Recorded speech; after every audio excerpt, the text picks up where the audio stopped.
नमस्कार, नमस्कार, नमस्कार मित्रांनो. मी यशदीप हजारे स्वागत करतो तुमचं आपल्या यूट्यूब चॅनलमध्ये निफ्टी बँक निफ्टीच्या डेली ॲनालिसिस व्हिडिओमध्ये. कसं होतं तुमचा आजचा निफ्टी, बँक निफ्टी आणि सेन्सेक्सचा ट्रेडिंगचा सेशन सर्वात अगोदर कमेंट करून सांगायचं आहे. मार्केट जर बघितलं तर मार्केटला शनिवार रविवार सुट्टी होती. 2 दिवसामध्ये वेगवेगळ्या घडामोडी आपल्याला बघायला मिळाल्या आणि आपले जे माननीय प्राईम मिनिस्टर आहेत त्यांनी काही गोष्टी सांगितल्या की जे पण क्रूड ऑइल रिलेटेड ज्या गोष्टी आहेत किंवा गोल्ड ह्या रिलेटेड ज्या गोष्टी आहेत त्याची थोडीशी काटकसर पद्धतीने खरेदी करा आणि जिथे लागेल तिथंच त्याचा उपयोग करा, अशा पद्धतीने काही त्यांनी आपल्याला गोष्टी सांगितल्या आणि त्याचाच इम्पॅक्ट आपल्याला मार्केटवरती देखील बघायला मिळालेला आहे. मार्केट बऱ्यापैकी गॅपडाऊन झालं, छोटीशी रिकव्हरी दाखवली आणि त्याच्यानंतर मार्केटमध्ये पुन्हा एक सेलिंग प्रेशर सेकंड हाफमध्ये बघायला मिळालेला आहे. तर या गोष्टी तुम्हाला माहीत असतीलच. ओके. आणि ओव्हरऑल जर बघितलं तर मार्केटची जी प्राइस ॲक्शन बनली होती ती पण काहीशी निगेटिव्ह आपल्याला बघायला मिळालेली होती. लास्ट ॲनालिस्ट व्हिडिओ जर तुमच्या लक्षात असेल तर आपण तिकडे काही लेवल पाहिल्या होत्या. जी काही प्राइस ॲक्शन बघितली होती तिकडं थोडीशी ती प्राइस ॲक्शन निगेटिव्ह बघायला मिळाली होती. आणि आज देखील मार्केटनी एक पुलबॅक घेतला आणि पुलबॅकवरती एक चांगली प्राइस ॲक्शन करून मार्केटने तिकडनं एक निगेटिव्ह मोमेंटम दाखवला. मग प्राइस ॲक्शन आता आपण चार्ट ॲनालिसिस करताना बघूयाच कुठल्या कुठल्या प्राइस ॲक्शन बनल्या होत्या, कशा पद्धतीने डिमांड सप्लाय झोन आपल्याला मार्केटमध्ये बघायला मिळाला. सो ओव्हरऑल जर बघितलं तर मार्केटमध्ये एक सेलिंग प्रेशर आपल्याला बघायला मिळालेला आहे आणि ज्यांना प्राइस ॲक्शनचं व्यवस्थित नॉलेज आहे, ज्यांना डिमांड सप्लायचं व्यवस्थित नॉलेज आहे, ज्यांना सेटअप व्यवस्थित कळतो, त्यांना जो काही सेलिंग मोमेंटम आलाय त्या हिशोबाने तिकडे त्यांना तो पकडता आलेला असणार आहे. ओके. कारण की बऱ्यापैकी एक सुटसुटीत चार्ट आपल्याला बघायला मिळाला सेकंड हाफमध्ये. आता उद्या जर बघितलं तर उद्या मंगळवार आहे. निफ्टीची वीकली एक्सपायरी आहे. निफ्टीच्या लेवल्स बघणार आहोत आपण डिटेल्समध्ये. डिमांड सप्लाय झोन काय बनतोय, मार्केटचं स्ट्रक्चर काय बनतंय, ओव्हरऑल दिवसाचा ट्रेंड काय राहू शकतो हे देखील आपण बघणार आहोत. गॅप अप ओपन झालं किंवा गॅप डाऊन ओपन झालं तर काय प्रायजेक्शन बघायला मिळते हे देखील आपण व्हिडिओच्या फर्स्ट हाफमध्ये बघूया. आणि ओव्हरऑल जर बघितलं तर निफ्टी, बँक निफ्टी, सेन्सेक्स तिन्ही इंडेक्समध्ये आज बऱ्यापैकी चांगली सेलिंग बघायला मिळालेली आहे. मग तिकडनं सपोर्ट कुठं मिळतोय की रिकव्हरी कुठून होऊ शकते याच्या देखील लेवल आपण डिटेलमध्ये डिस्कशन करणार आहोत. त्यामुळे शक्यतो व्हिडिओ शेवटपर्यंत पहा. व्हिडिओ जर तुम्हाला आवडला तर व्हिडिओला नक्की लाईक करा. चॅनलवर नवीन असाल, चॅनलला सबस्क्राईब केलं नसेल तर सबस्क्राईब नक्की करा. आणि ज्यांना प्रायजेक्शन शिकण्याची इच्छा आहे, ज्यांना सेटअप कसे बनतात ते, प्रायजेक्शन कसे चालते, त्याचसोबत सेटअपमध्ये कोणकोणते सेटअप बनतात ते, कशा पद्धतीने तिकडे सेटअपचा ब्रेकआउट किंवा ब्रेकडाऊन बघायला मिळतोय आणि त्या सेटअप बरोबर आपल्याला जे वेगवेगळे फॅक्टर आहेत मार्केटचे, मग ते रिस्क मॅनेजमेंट म्हणा, पोझिशन सायझिंग असेल, स्ट्राईक प्राइस सिलेक्शन असेल आणि ट्रेड मॅनेजमेंट असेल आणि त्याचसोबत सायकोलॉजी, ह्या गोष्टी जर तुम्हाला शिकायच्या असेल तर आपला प्राइस ॲक्शन आणि सेटअप ट्रेडिंगचा कोर्स आहे, जिकडे डिटेल्समध्ये व्हिडिओ फॉर्मॅटमध्ये आपण जे काही प्राइस ॲक्शन रिलेटेड गोष्टी आणि ट्रेड मॅनेजमेंट आणि अदर फॅक्टर जे आता मी तुम्हाला सांगितले ते जर व्यवस्थित शिकायचे असेल तर तुम्ही जॉईन करू शकता. त्याची लिंक जी आहे ती व्हिडिओच्या डिस्क्रिप्शनमध्ये दिलेली आहे.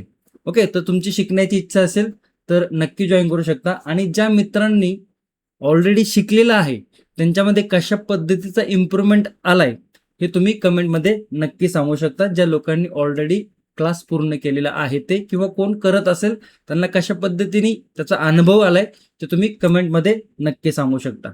ओके. येऊया चार्टवरती. आता जो इकडे चार्ट आहे तो निफ्टीचा 5 मिनिटा चार्ट आहे. ओके. आणि ही प्राइस ॲक्शन जर बघितली तर इकडे मार्केटनी कन्सोलिडेशन केलं होतं. कन्सोलिडेशन करून मार्केटनी जो डाऊन साईडचा मोमेंटम आपण बघितलं तो गॅप डाऊन मध्ये ओपन झाला. गॅप डाऊन नंतर मार्केटने एक छोटीशी सेलिंग दाखवली, एक ट्रेंड लाईन तयार केली. ट्रेंड लाईन जर बघितलं तर ट्रेंड लाईन सगळे लेवल मी रिमूव्ह करतो म्हणजे तुम्हाला प्राइस ॲक्शन व्यवस्थित समजून घेता येईल. ओके. आता बघा आपण लास्ट व्हिडिओमध्ये बघितलं होतं की मोठा गॅप अप खूप शिकण्यासारखं आहे. काळजीपूर्वक मोठा गॅप अप जर होत असेल किंवा मोठा गॅप डाऊन जर ओपन होत असेल तर आता इकडे जर बघितलं इकडे मोठा गॅप डाऊन ओपन झाला तर मोठा गॅप अप गॅपनंतर थोडंसं थांबून फ्रेश लेवल काय बनतात ते किंवा फ्रेश प्राइस ऍक्शन काय बनते याच्याकडे आपली नजर पाहिजे. मग इकडे जर बघितलं तर मार्केट या लेवलच्या आसपास ओपन झालं होतं, म्हणजे हा काय झाला, इकडनं मार्केट खाली गेलं तर काय झाला होता, एक डिमांड झोन तयार झाला होता. ओके, सॉरी, एक सप्लाय झोन तयार झाला होता. ओके, हा एक सप्लाय झोन तयार झाला होता. कुठपर्यंत गेला, इथपर्यंत. आता सप्लाय झोनवरती बघा परत मार्केट रिकव्हर केलं. आता इकडे मल्टिपल प्राइस ऍक्शन बघायला मिळाला, म्हणजे इकडे एक ट्रेंड लाईन देखील होती. ट्रेंड लाईनचा सपोर्ट ट्रेंड लाईन ब्रेकडाऊन झाली. त्याच्यानंतर मार्केटमध्ये एक नेगेटिव्ह मोमेंटम. ओके, ही काही प्राइस ऍक्शन होती. तुम्हाला जर डबल टॉप माहिती असेल तर डबल टॉप वरती बघा, इकडनं एक सेलिंग आली होती, इकडनं एक सेलिंग आली होती. म्हणजे या सेलिंग झोनवरती, या सप्लाय झोनवरती मार्केट पुन्हा इकडनं निगेटिव्ह झालं. ओके, आणि डबल टॉप देखील इकडे बघायला, म्हणजे डिमांड सप्लाय झोनचा पण इकडे आपल्याला बघायला मिळालं. त्याचबरोबर ट्रेंड लाईनचा ब्रेकडाऊन देखील बघायला मिळाला. त्याचबरोबर डबल टॉप, आता ज्यांनी डबल टॉप शिकलेला आहे प्राइस ऍक्शन आणि सेटअप ट्रेडिंगमध्ये त्यांना समजलं असं मी काय सांगतो ते. ओके, तिकडे डबल टॉप देखील बघायला मिळाला. आणि हा जो मोमेंटम होता हा जवळजवळ 24,000 पासून 23,800च्या आसपास, म्हणजे 200 पॉईंटचा निफ्टीमध्ये वन डायरेक्शनमध्ये मोमेंटम बघायला मिळाला.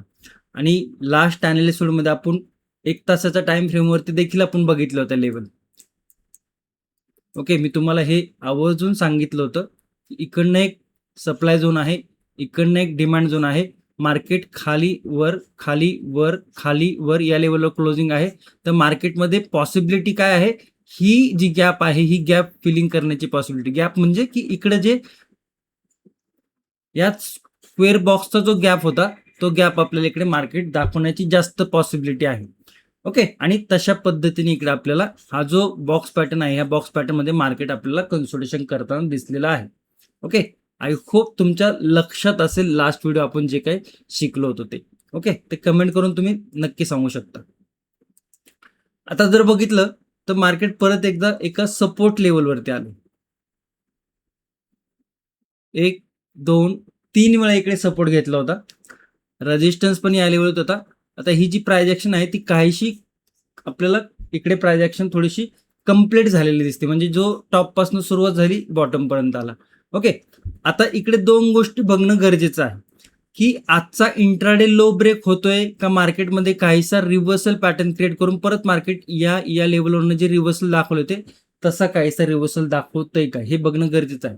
परंतु ओव्हरऑल जर सिनारिओ बघितला, ओव्हरऑल मार्केटचा आणि थोडासा ग्लोबली तर सिनारिओ बघितला तर मार्केटमध्ये काहीसा आपल्याला नेगेटिव्ह सिच्युएशन बघायला मिळते. म्हणजे एक जो सिनारिओ आहे ग्लोबल सिनारिओ पण काय आहे, नेगेटिव्ह आहे. त्याचा इम्पॅक्ट जर बघितला तर आपल्या देशावरती पण काय पडतोय, थोडासा नेगेटिव्ह पडतोय. नेगेटिव्ह साईडचाच विचार आपल्याला इकडे मार्केटमध्ये बघायला मिळतोय. आता सगळ्या गोष्टी ह्या मार्केटच्या अपोजिट जाताना दिसतात. आता पॉसिबिलिटी काय बनते ते समजून घ्या की मार्केट सपोर्टवरती आहे, मार्केटमध्ये सिनेरिओ आहे ते नेगेटिव्ह आहेत. मार्केट सपोर्टवरती येऊन मार्केटला जर नेगेटिव्ह साईडला जायचं असेल तर 23,820 किंवा आजचा जो लो आहे हा ब्रेक होण्याची वाट बघणं गरजेचं आहे. आणि त्याच्यामध्ये एक पुलबॅक, आता मार्केटने बघितलं तर 360 पॉईंटचा नेगेटिव्ह मोमेंटम दाखवलं. तर मार्केटची जी ॲव्हरेज मोमेंटम आहे 180 200च्या आसपास असतो, तो ॲव्हरेजपेक्षा जास्त मोमेंटम आलेला आहे. 1 लिटर पेट्रोलचं उदाहरण तुम्हाला माहिती असेल, त्याच्यापेक्षा जास्त मोमेंटम आला. त्याच्यामुळे थोडंसं पुलबॅक घेऊन जर मार्केट खाली येत असेल तर मग काहीसा नेगेटिव्ह सिनारिओ परत आपल्याला बघायला मिळू शकतो. आता त्याचा 5 मिनिटाच्या टाइम फ्रेमवरती आपल्याला काय बघायला मिळते ते समजून घेऊया. लेवल्स सपोर्ट जर बघितलं तर आजचा इंट्राडे लो 23,800 आणि हा मल्टिपल सपोर्ट आहे. बघा लक्षात घ्या, मल्टिपल सपोर्ट आहे. इकडे जर बघितलं तर इकडे पण सपोर्ट होता, इकडे पण सपोर्ट होता, या लेवलवरती पण सपोर्ट आहे. म्हणजे मल्टिपल सपोर्टवरती आता काय इकडे आपल्याला निफ्टी येताना दिसतोय. लास्ट टाइम जर जेव्हा या लेवलवरती निफ्टीने ब्रेक केला होता की लेवल नव्हती केली, निफ्टीवरती गेला. त्याच्यानंतर ब्रेक केला की निफ्टी नाही केला. आता या लेवलवरती आलाय. आता ब्रेक होतंय का नाही होतंय आपल्याला प्राइस ऍक्शन नुसार बघणं गरजेचं आहे, लेवल काय होती ते. ओके, आणि ही जर टॉप पासून मोमेंटम बघितलं तर आपण बघितलं की इकडनं टॉप पासून साधारण 200 पॉईंटचा नेगेटिव्ह मोमेंटम आणि 200 पॉईंट गॅप डाऊन असे जर बघितलं तर साधारण 360 380 पॉईंट मार्केटने आज नेगेटिव्ह मोमेंटम दाखवलेली आहे. आता मार्केटला जर डाऊन साईड लेवल ब्रेक करायचं असेल तर मार्केट काहीसं पुल बॅक अशा पद्धतीने. ओके, जे की इकडनं नेगेटिव्ह मोमेंटम इकडे बघा बेरिश फ्लॅगम पोल तयार झाला होता. तर तुम्हाला बेरिश फ्लॅगम पोल प्राइस ऍक्शन माहिती असेल तर, म्हणजे मल्टिपल प्राइस ऍक्शन आपल्या इकडे बघायला मिळालं ती जे की निगेटिव्ह साईडला दाखवत होते. आता त्याच्यानंतर इकडे बघा मार्केट डाऊन, आता परत एक छोटासा पुल बॅक आणि त्याच्यानंतर जर लेवल सपोर्ट ब्रेक होत असेल 23,800चा तर परत काहीसा सेलिंग मोमेंटम आपल्याला मार्केटमध्ये एक्सपायरीच्या दिवशी देखील बघायला मिळू शकतो. ओके, तर लेवल काय ते थोडंसं समजून घ्या. मार्केटने या लेवलवरून एक ब्रेकआउट दाखवला होता. या लेवलवरती जर बघितलं ब्रेकआउट की या लेवलवरती सपोर्ट घेऊन मार्केट बऱ्यापैकी इंट्राडे हाय पर्यंत ट्रॅव्हल करत गेलं होतं. ओके, मग या लेवलवरती काय झालं होतं की इंट्राडे मध्ये थोडीशी डिमांड आपल्याला या लेवलवरती बघायला मिळाली होती. ओके, त्या लेवलला मार्क करूया. आपल्याकडे काय लेवल मिळाली आता नो ट्रेडिंग रेंजची 23,800 आणि सपोर्टला जर बघितलं तर 23,860, काहीशी 60 पॉईंटची आपल्याला नो ट्रेडिंग झोनची रेंज इकडे आपल्याला बघायला मिळत आहे. आता जर पाहिलं तर बुलिश साईडला हा इंट्राडे हाय आहे आजचा, त्याच्यानंतर मध्ये छोटे छोटे आपल्याला रेजिस्टन्स बघायला मिळतात ते.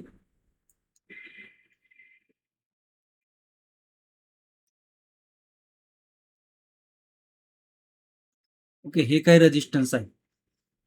आता या लेवलला ब्रेक न करता म्हणजे हा जो रेजिस्टन्स इकडे आपल्याला बघायला मिळतोय बघा, जो सपोर्ट होता तो काय होतो नंतर रेजिस्टन्स होतो. हे प्राइस ऍक्शनचं स्ट्रक्चरचं बेसिक आहे. आता या लेवलवरती काहीसा पुलबॅक घेऊन काहीसा राउंडिंग बॉटम क्रिएट करून जर निफ्टी 23,860 ला ब्रेक करत असेल तर एक पॉझिटिव्ह मोमेंटम आपल्याला निफ्टीमध्ये बघायला मिळू शकतो. परंतु इकडे काय आहे की मार्केटचा ट्रेंड निगेटिव्ह आहे. मार्केट आज वन डायरेक्शन मध्ये आपल्याला न पुलबॅक घेता डाऊन साईडला येताना दिसते. त्यामुळे बुलिश साईडला जाताना रिस्क फॅक्टर काय आहे, हाय आहे. आणि रिस्क फॅक्टर जिकडे हाय असो तिकडे आपल्याला काय पोझिशन सायझिंग, रिस्क मॅनेजमेंट आणि ट्रेड मॅनेजमेंट ह्या गोष्टी येणं गरजेचं आहे. आणि ह्या तिन्ही गोष्टी आपण प्राइस ऍक्शन आणि सेटअप ट्रेडिंगच्या कोर्समध्ये डिटेल्समध्ये शिकवलेल्या आहेत. ओके, तर रिस्क फॅक्टर हाय असल्यामुळे आपल्याला ह्या रूल जे आहे ते बघावं लागणार आहे. तुम्हाला माहिती असायला पाहिजे. मग लेवल काय बनतं ते फर्स्ट रेजिस्टन्स जर बघितला तर 23,918 जे की या लेवलवरती होता.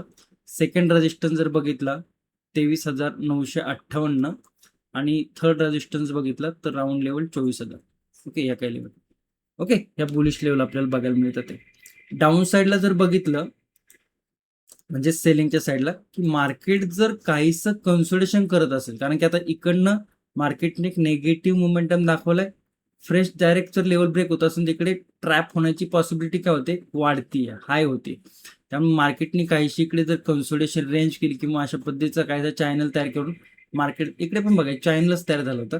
त्याच्यानंतर जर सपोर्ट ब्रेक होत असेल 23,800 राऊंड लेवलचा आजचा इंट्राडे लोचा, तर मग मार्केटमध्ये काहीसा निगेटिव्ह सिनारिओ आपल्याला बघायला मिळू शकतो. मग जो ट्रेंड निगेटिव्ह चालू आहे तो आपल्याला कंटिन्युएशन मध्ये बघायला मिळू शकतो. मग त्याच्या काय लेवल बनतात ते समजून घेऊया. बघा, या लेवलवरनं मार्केट जेव्हा आलं होतं त्यावेळेस मार्केटमध्ये इतकं आपल्याला सपोर्ट लेवल बघायला मिळत नाहीये मोठं मोठं, कारण की सपोर्ट लेवल 23,800 ची लेवल आपल्याला बघायला मिळते आता, ती टच केली.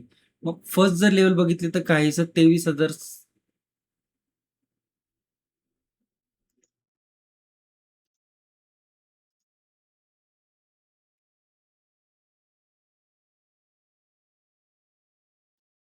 या काही लेवल आपल्याला पाहायला मिळत आहेत. Consolidation level break, first support काय आहे 23,743. सेकंड सपोर्ट काय आहे 23,670 आणि थर्ड सपोर्ट काय आहे 23,600च्या आसपास राऊंड लेवल आहे.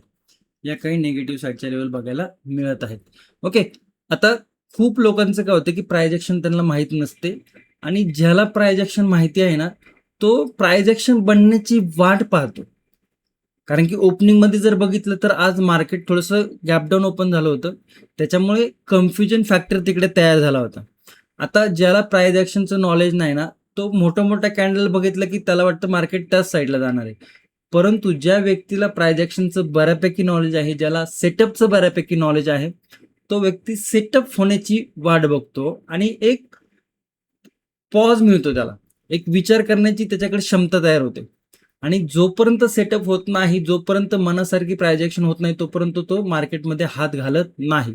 परंतु ज्याच्याकडे नॉलेज नाही, तो प्रत्येक कॅन्डल वरती म्हणलं तरी त्याचा व्ह्यू चेंज होऊ शकतो. म्हणजे जर रेड कॅन्डल झाली तर व्ह्यू बेरिश, ग्रीन कॅन्डल झाली की व्ह्यू बुलिश. ओके, तर हे कॉमन आहे. बिगिनर लोकांसाठी हे होणं कॉमन आहे. आणि ज्यांना बऱ्यापैकी एक्सपिरियन्स आहे, परंतु तरीही प्रायजेक्शन नसेल येत, तरी त्यांच्या बाबतीत हे गोष्टी घडू शकतात. त्यामुळे काय होतं मोस्ट ऑफ द टाइम, की ज्यावेळेस मार्केट कन्सोलिडेशनमध्ये असतं किंवा ज्यावेळेस प्रायजेक्शन व्यवस्थित बघायला मिळत नाही, त्यावेळेस ओव्हर ट्रेडिंग नावाचा प्रकार हा खूप जास्त होतो. आणि एकदा का ओव्हर ट्रेडिंग झाली, की तुमचं माइंडसेट पण खराब होणार आहे आणि तुमचा पूर्ण दिवसही खराब होणार आहे. आणि ज्यावेळेस चांगला सेटअप बनतो, त्यावेळेस तुम्हाला तो सेटअप दिसणार नाही. कारण की तुमचं माइंडसेट ऑलरेडी आधीच खराब झालेलं आहे. त्यामुळे वारंवार विचार करा, की कोणतीही गोष्ट आपल्याला करण्याच्या अगोदर आपल्याला त्या गोष्टीचं नॉलेज आहे का नाही. ओके, तर तुम्हाला ती गोष्ट समजली पाहिजे. आता ज्या व्यक्तीला जर इलेक्ट्रिशियनचं नॉलेज नसेल आणि तो जर कुठली इलेक्ट्रिशियनची कामं करायला गेला, तर त्याला शॉक लागण्याची कितपत पर्सेंटेज चान्सेस आहे ते तुम्ही मला कमेंटमध्ये सांगा. तसंच इकडे पण आहे. जर तुम्हाला मार्केटचं नॉलेज नसेल, तर तुम्ही या मार्केटमध्ये काय करसाल? समजतंय? ज्याला बऱ्यापैकी नॉलेज आहे त्याला देखील मार्केटमध्ये काम करताना खूप संकट येतात. खूप काही बघायला लागतात गोष्टी. आणि तुमच्याकडे जर काहीच नॉलेज नसेल, तर नॉलेज घ्यायचा आधी प्रयत्न करा. स्किल जास्त किती डेव्हलप करता येतील, किती डेव्हलप करता येतील, स्किल इम्प्रूव्हमेंट करण्याचा प्रयत्न करा. हे माझं प्रामाणिकपणे तुम्हाला सांगणं असेल. ओके. आणि नसेल होत, नसेल जमत, तर सोडून द्या. हाच एक जगामध्ये धंदा आहे असं नाहीये. असंख्य धंदे आहेत.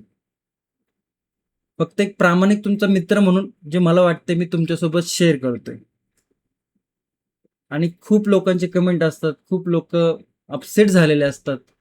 आणि काय होतं, की आपण कितीही त्यांना प्रेमाने सांगितलं तरी त्यांना जे करायचं तेच ते करत असतात. त्याच्यात कुठलाही वाद नाही. तुम्हाला जे वाटतं ते तुम्हीच करा. फक्त लक्षात ठेवा, की आपल्याला स्किल डेव्हलपमेंट करणं गरजेचं आहे. आपल्याला मार्केटचा अभ्यास करणं गरजेचं आहे. आणि एकदा तुम्ही अभ्यासाला सुरुवात करायला लागली, काही गोष्टी समजायला लागले ना, त्यात आवड निर्माण होते. आणि ज्यावेळेस आवड निर्माण होते ना कुठल्याही गोष्टीमध्ये, त्यावेळेस इंटरेस्ट येतो शिकण्यासाठी. आणि त्याचा इम्पॅक्ट तुमच्या अकाउंटवर जर होत असेल ना, चांगल्या पॉझिटिव्ह पद्धतीने, तर मग आणखी माणूस शिकण्याचं ट्राय करतो. मला सांगा, आवर्जून कमेंट करून सांगा मला तुमची परिस्थिती काय आहे आता मार्केट रिलेटेड. जे लोक आधीवरपासून चॅनलवरती जॉईन आहेत ना, त्यांना कळालं असं की मी काय सांगण्याचा प्रयत्न करतो. ओके, आय होप तुम्हाला निफ्टीच्या अप साईडच्या डाऊन साईडच्या लेवल समजले असतील. आता गॅप अप गॅप डाऊन समजून घ्या. ओव्हरऑल ट्रेंड जर बघितला, ओव्हरऑल ट्रेंड, तर मार्केटचा ट्रेंड हा या कन्सोलिडेशन जर नंतर जर मार्केट खाली येत असेल आफ्टर धिस कन्सोलिडेशन, तर मार्केटचा ओव्हरऑल ट्रेंड थोडासा आपल्याला निगेटिव्ह राहताना दिसू शकतो. परंतु या लेवलला ब्रेक करून मार्केट जर ब्रेकआउट देत असेल बुलिश साईडला, ओके, बुलिश साईडला, तर मार्केटचा काहीसा ट्रेंड बुलिश राहील. परंतु मार्केट मध्ये मध्ये ना अशा पद्धतीच्या काहीशा रेड कॅन्डल आपल्याला टाकताना दिसेल. त्यामुळे बुलिश साईडला जर मार्केट ब्रेकआउट देत असेल किंवा काहीशी बुलिश प्रायजेक्शन होत असेल ना, तर बुलिश साईडला जाताना रिस्क फॅक्टर मात्र हाय आहे. आणि उद्या एक्सपायरी आहे निफ्टीची. त्यामुळे जर मार्केट थोडं जरी स्लो झालं तरी आपल्याला प्रीमियम गळताना दिसू शकतं. ओके, म्हणजे थोडंसं विचार करा. आणि स्ट्राईक प्राइस सिलेक्शन एक महत्वाचा घटक आहे, ते देखील तुम्हाला समजलं पाहिजे. आणि एकदा तुम्हाला दाखवतो, हा आपला चॅनल आहे.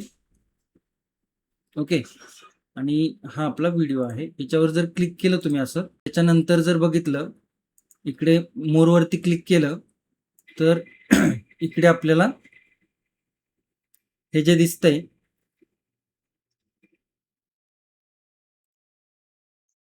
प्राइस ऍक्शन आणि सेटअप, इकडे जाऊन तुम्ही जॉईन करू शकता. ओके, बाकी इकडे टेलिग्रामची लिंक आहे, इकडे देखील जॉईन करू शकता, इकडे देखील जॉईन करू शकता. ओके, ज्यांना कोणाला समजत नाही त्यांच्यासाठी सांगितलेलं आहे, बाकीच्यांना समजते, व्हेरी गुड.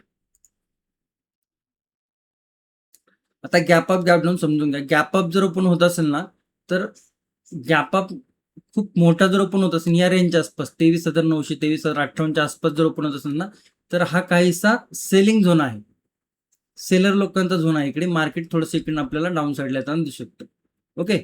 पण डाऊन साईडला जर 70-80 पॉईंट किंवा मोठा याच्यापेक्षा अबव जर मोठा गॅप डाऊन ओपन होत असेल ना, तर मग इकडनं काहीसं ओपनिंगमध्ये आपल्याला बुलिश मोमेंटम येताना दिसू शकतो. आता हा सस्टेन होणार नाही होणार ते आपल्याला मार्केटमध्ये बघायला लागेल.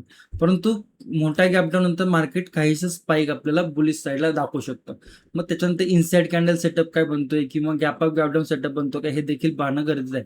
गॅप अप नंतर मार्केट थोडंसं कन्सोलिडेशन करू शकतो. जर छोटा गॅप अप झाला तर मोठा गॅप अप या लेवलच्या आसपास झाला तर तो परत या लेवलवरून काहीसं सेलिंग प्रेशर आपल्याला दाखवू शकतो. ओके. आता एकदा ओआय डाटा बघूया. Option chain okay. Option chain जर बघितली उद्या 12 मेची एक्सपायरी आहे. ही ऑप्शन चेन डायरेक्ट स्क्रीनवर आपल्याला ओपन करता येते कुठल्या प्लॅटफॉर्ममध्ये, धनच्या प्लॅटफॉर्ममध्ये. त्याची देखील लिंक व्हिडिओच्या डिस्क्रिप्शनमध्ये दिलेली आहे. ओके. तिकडे तुम्हाला जर ओपन करायचं असेल धनमध्ये अकाउंट ओपन करू शकता. अशा पद्धतीने ऑप्शन चेन पाहू शकता. आता जर बघितलं तर क्लोजिंग आहे 23,800 वरती ऍट द मनीच्या लेवलवरती. 67 लाख पुट रायटिंग आणि 30 lakh call writing. At the मनीवरती पुट रायटिंग थोडीशी हेवी बघायला मिळते, कॉल रायटिंग तितकी हेवी नाहीये. परंतु सगळ्यात हेवी जर बघितले आपण कॉल रायटिंग कुठे आहे, 24,000 वरती या लेवलवरती. ओके. आणि सगळ्यात जास्त पुट रायटिंग जर बघितली तर साधारण 23,300 वरती आहे. इकडे मार्क करतो.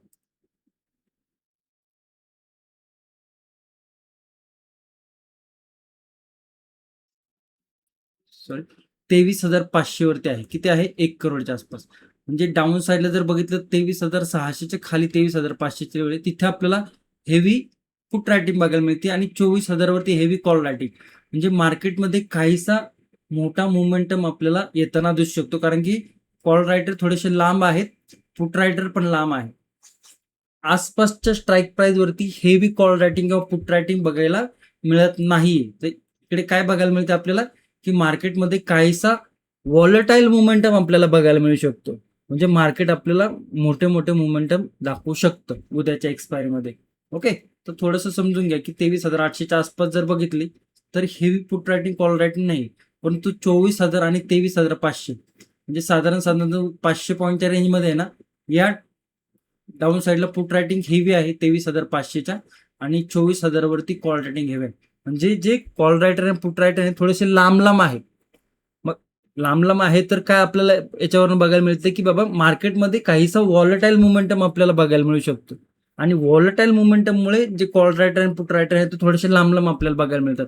नाहीतर युजली कसं असतं की बाबा ऍट द मनीच्या लेवलवरती आपल्याला एका स्ट्राईक प्राइस वरती कॉल रायटिंग आणि पुट रायटिंग हेवी बघायला मिळते. कारण की थोडंसं मार्केटमध्ये कन्सोलिडेशन झालं तर एका स्ट्राईक प्राइस कॉल आणि पुटचे प्रीमियम थोडेसे आपल्याला डिके होताना दिसतात. पण तो आत्ताचे जर ओआय डाटा बघितला तर तो सिनार थोडासा वेगळा बघायला मिळतोय. त्यामुळे जर मार्केटमध्ये उद्या मोठी उलाढाल झाली किंवा मोठा हाय व्हॉलेटाईल मोमेंटम आला तर जास्त काही सरप्राईज वाटायला नको. ओके. आणि व्हिडिओ मोठे होणार आहे, व्हिडिओ मोठे होत असं राहणार. बँक निफ्टीमध्ये जाऊया. बँक निफ्टीमध्ये बघा किती सुंदर डबल टॉपचा पॅटर्न तयार झालाय, ज्याला डबल टॉप शिकलेलं आहे प्रायजेक्शन आणि सेटअप ट्रेडमध्ये. आता काय होतं की तुम्हाला एक प्रामाणिकपणे गोष्ट सांगतो की खूप लोक म्हणतात की आम्हाला प्रायजेक्शन माहिती आहे, परंतु प्रायजेक्शन इकडे बघून तुम्हाला कळली. मार्केटमध्ये ज्यावेळेस प्रायजेक्शन बनते ते येणं महत्वाचं आहे. फक्त झाल्यानंतर हा डबल टॉप आहे, हा डबल बॉटम आहे, अशा काही वेगवेगळे प्रायजेक्शन हे झाल्यानंतर नाही. ते कसे बनतात, ते कुठून तिकडे आपल्याला रिस्क मॅनेजमेंट बघायला मिळते, कुठून त्याचा मोमेंटम सुरुवात होतीये, त्याचा मोमेंटम सुरुवात झाला तर तो कुठपर्यंत जाऊ शकतो, त्याची रेंज काय आहे, त्याचबरोबर तिकडे रिस्क मॅनेजमेंट कसं असणार आहे, ह्या सगळ्या गोष्टी त्याच्यासोबत तुम्हाला येणं गरजेचं आहे. आता इकडे किती सुंदर डबल टॉप क्रिएट झाला तर बघा रेजिस्टन्स वरती. एक ट्रेंड लाईन देखील होती, तिकडे गेला डबल टॉप तयार झाला. डबल टॉप वरून बघा एक मोठा निगेटिव्ह मोमेंटम बघायला मिळाला. म्हणजे काहीशी जर बघितलं तर एक सुंदर प्रोजेक्शन बँक निफ्टीमध्ये बघायला मिळालेली होती. आता लेवल इकडे थोडंसं आपण ऍडजस्ट करूया.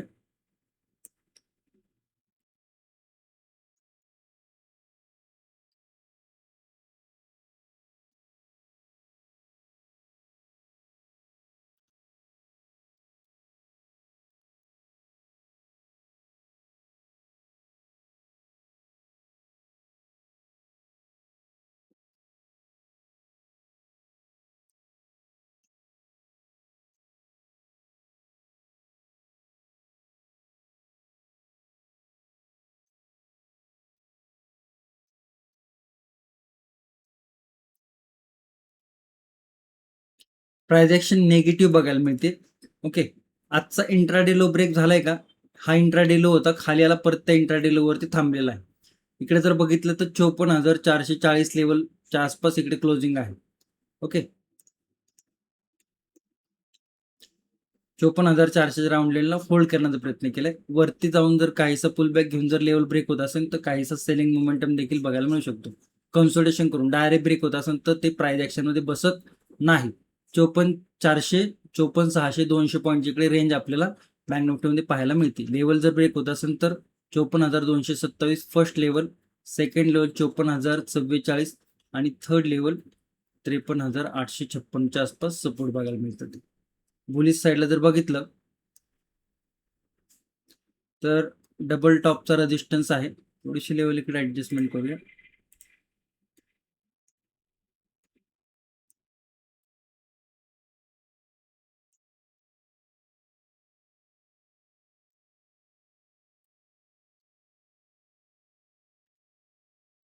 ओके, इकडनं जर बघितलं तर काहीचं कन्सल्टेशन करून जर रिव्हर्सल दाखवला तर रिव्हर्सल थोडं साईड थोडंसं रिस्क आहे. परंतु लास्ट टाइम या लेवलवरनं एक मोठा स्ट्रॉंग बुलिश मोमेंटम आपल्याला बघायला मिळाला होता. म्हणजे या लेवलवरती काय एक डिमांड झोन क्रिएट होतो. तर परत इकडनं मार्केटने डिमांड झोन क्रिएट केला. 56,600च्या वरती मार्केटमध्ये काहीसा बुलिश मोमेंटम बघायला मिळू शकतो. 54,900च्या आसपास राऊंड लेवलवरती फर्स्ट लेवल आहे. सेकंड लेवल जर बघितलं तर 55,229. थर्ड लेवल जर बघितलं तर 55,400. ओके, थोडंसं या लेवल आणि या लेवलच्या आसपास थोडंसं इकडे मार्केटनी सपोर्ट आणि रेजिस्टन्स दाखवला होता. फर्स्ट लेवल नंतर मार्केट या लेवलवरती काय बनवतंय प्राइस ऍक्शन ते पण पाहणं गरजेचं आहे. त्यासाठी आपल्याला ट्रेड मॅनेजमेंटकडे लक्ष देणं गरजेचं आहे. गॅप अप पण होत असेल थोडंसं कन्सोलिडेशन मध्ये जाऊ शकतं. गॅप डाऊन नंतर मार्केटमध्ये काहीशी रिकव्हरी बघायला मिळू शकते. ओके, सेन्सेक्स सगळ्या लेवल रिमूव्ह करूया. सेन्सेक्सनी लेवल ब्रेक केलेला आहे. जे सपोर्ट होते ते ब्रेक केले आणि निफ्टी आणि बँक निफ्टीच्या कम्पेअरमध्ये थोडासा जास्त नेगेटिव्ह दिसतोय.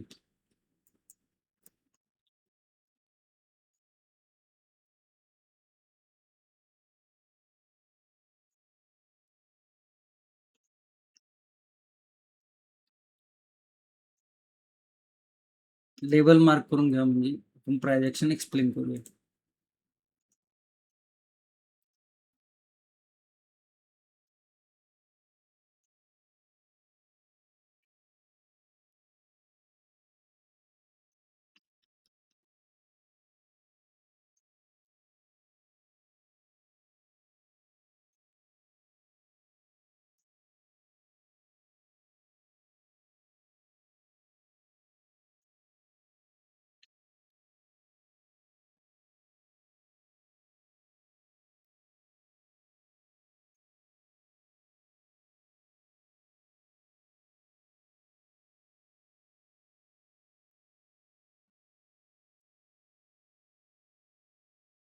ओके, रेजिस्टन्स जर बघितलं तर हा एक रेजिस्टन्स बघा मिळतो. थोडंसं ऍडजस्टमेंट करूया.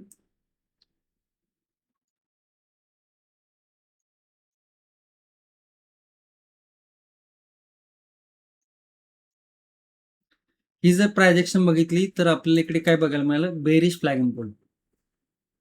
तर ज्यांना बेरिश फ्लॅग इम्पोल माहिती त्यांना समजलं असेल. डबल टॉप पण बघायला मिळाला, ट्रेंड लाईन ब्रेकडाऊन पण बघायला मिळाले, परंतु मल्टिपल प्रायजेक्शन बघायला मिळाले. आता डाऊन साईडला इकडनं खाली आलाय तर काहीसं कन्सोलिडेशन करून जर लेवल ब्रेक होत असेल, सपोर्ट ब्रेक होत असेल, आजचा इंट्राडे लो ब्रेक होत असेल 75,933चा, तर मग काहीशी नेगेटिव्ह मोमेंटम आपल्याला सेन्सेक्समध्ये बघायला मिळू शकते. मग फर्स्ट लेवल जी आहे ती 75,660, 75,400 आणि 75,129. तर या काही लेवल डाऊन साईडला बघायला मिळतात. ते बुलिश साईडला जर बघितलं तर रिस्क फॅक्टर हाय आहे. बुलिश साईडला या लेवलवरून एक बुलिश मोमेंटम दाखवलं होतं. काहीसा डबल बॉटम क्रिएट करून किंवा काहीसा कप अँड हँडल कुठलीही बुलिश प्रायजेक्शन करून जर लेवल ब्रेक होत असेल तर एक रेजिस्टन्स 76,400, सेकंड रेजिस्टन्स आजचा इंट्राडे हायच्या आसपास 76,632 आणि आणखी एक रिव्हर्सल 76,800च्या आसपास. तर या काही बुलिश लेवल बघायला मिळतात. गॅप अप जर ओपन होत असेल तर या लेवलच्या आसपास रिजेक्शन बघायला मिळू शकतं आणि गॅप डाऊन जर ओपन होत असेल तर मग काहीसा बुलिश मोमेंटम आपल्याला या गॅप फिलिंग पर्यंत एखाद्या राऊंड लेवल पर्यंत बघायला मिळू शकतो. ओके, आय होप तुम्हाला निफ्टी, बँक निफ्टी, सेन्सेक्स तिन्ही इंडेक्सच्या लेवल व्यवस्थित समजले असतील. व्हिडिओ जर आवडला असेल तर नक्कीच आवर्जून लाईक करा, तुमच्या मित्रांपर्यंत मैत्रिणींपर्यंत नक्की शेअर करा आणि चॅनलला जर सबस्क्राईब केलं नसेल तर सबस्क्राईब नक्की करा. ओके, व्हिडिओ जर शेवटपर्यंत बघितला असेल तर Nifty master class, Nifty expiry master class अशी कमेंट करू शकता. धन्यवाद. जय हिंद, जय महाराष्ट्र, जय शिवराय.